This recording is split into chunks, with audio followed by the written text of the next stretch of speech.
Large-scale mining is often promoted as a driver of economic growth, but behind it lies a darker reality. In many regions, corporate mining operations are closely linked with militarization, leading to land grabs and violent repression of local communities. Mining companies and governments justify militarization as security to protect investments. However, in reality, military forces are deployed to silence resistance from indigenous communities and environmental defenders who oppose destructive projects. This pattern is seen across the Philippines, where extractive industries have been prioritized at the expense of local people. The consequences of large-scale mining and militarization are devastating. Communities face displacement, violence, and loss of livelihood. Meanwhile, the environment suffers from deforestation, water pollution, and biodiversity loss. Examples include the destruction caused by the Tampakan Copper-Gold Project in Mindanao, which has led to violent clashes and displacement of indigenous Blaan communities. In Palawan, large-scale nickel mining operations have contaminated water sources and threatened indigenous livelihoods. Similar cases are seen in Didipio, Nueva Vizcaya, where residents have been resisting OceanaGold's operations for years.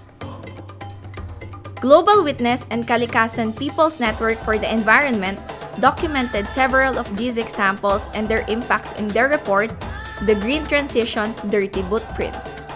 Military and paramilitary forces are often used to suppress opposition to large-scale mining.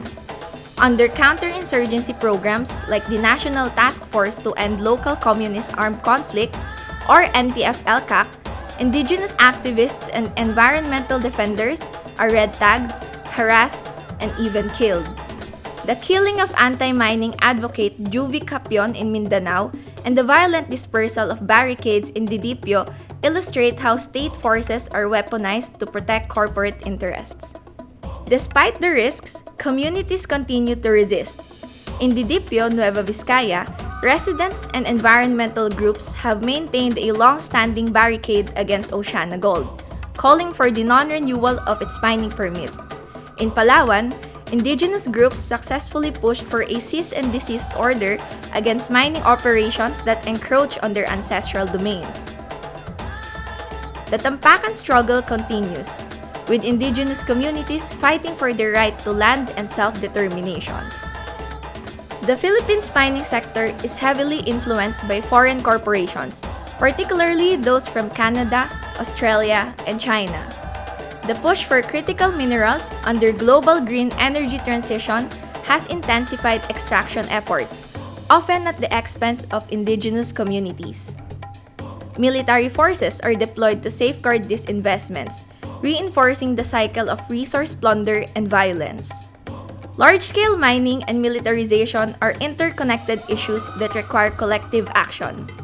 We can support affected communities, demand accountability from corporations and governments, and push for policies that protect people and the planet. Joining environmental coalitions, advocating for sustainable alternatives, and amplifying the voices of indigenous defenders are crucial steps.